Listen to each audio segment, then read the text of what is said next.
Hello traders, this is a quick market update for the 31st of May 2021. Hope you all are having a great weekend. Here's some content that I've come across which may be quite helpful here.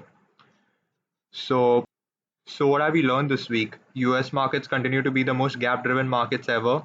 Unemployment rates keep rising in India around 11.58% as of 28th of March, I guess. VIX continues to crush towards its 47-week low. Meanwhile, Nifty and Bank Nifty continue to expand quite higher. Markets have been volatile, so cutting down on positions was the only way to trade through the week. Considering Bank Nifty lagging behind Nifty, I certainly guess catch up in trend might be possible. COVID cases have declined, although came across some news indicating that governments have insisted on a curfew with state regulations continuing through June as well. Bank Nifty seems to be extremely bullish on the monthly chart, as you can see here.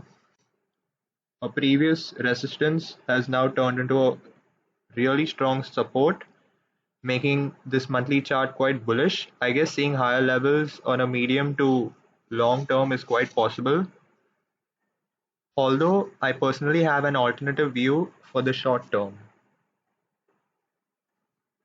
I think the structure highlighted above seems to be falling in place. I'm not calling for a correction here, but just to point out that maybe we could be topping out in the near term. My ideal stance would be to stay low on position sizing and keep following the trend.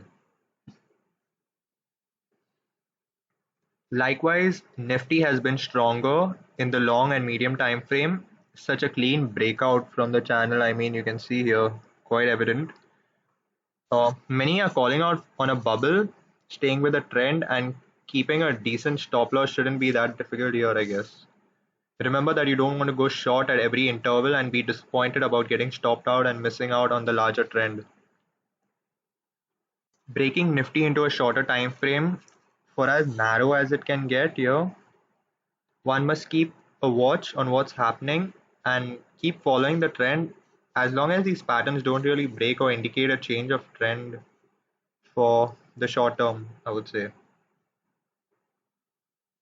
Nifty PSU forming quite an interesting pattern here, an inverse head and shoulders. 200 MA is likely to test as resistance in the coming few days. The breakout from the historical descending channel, which is tested quite many times here. I certainly believe we could be starting with quite a big trend in the near future. Coming to another key chart, the S&P 500. Markets continue to be engaged in a very subtle battle of control here. So basically what happened last week? Markets again bottomed and engaged in another furious multi-gap driven rally, coinciding with the Fed expanding its balance sheet. When will we know if these structures apply? I would say once there is a confirmed rejection below last week's low for the trend break would be violated then. And considering a target, I would say lots are possible here from a basic weekly 5 EMA reconnect to a daily 100 MA, 200 MA reconnect. Looking at how overextended the MACD looks here at the bottom, I sometimes wonder if such linear trends last and for how long they can be held at such highs, I really wonder. Anyways, that's all for the market update. Hope this was helpful. Stay safe and trade well.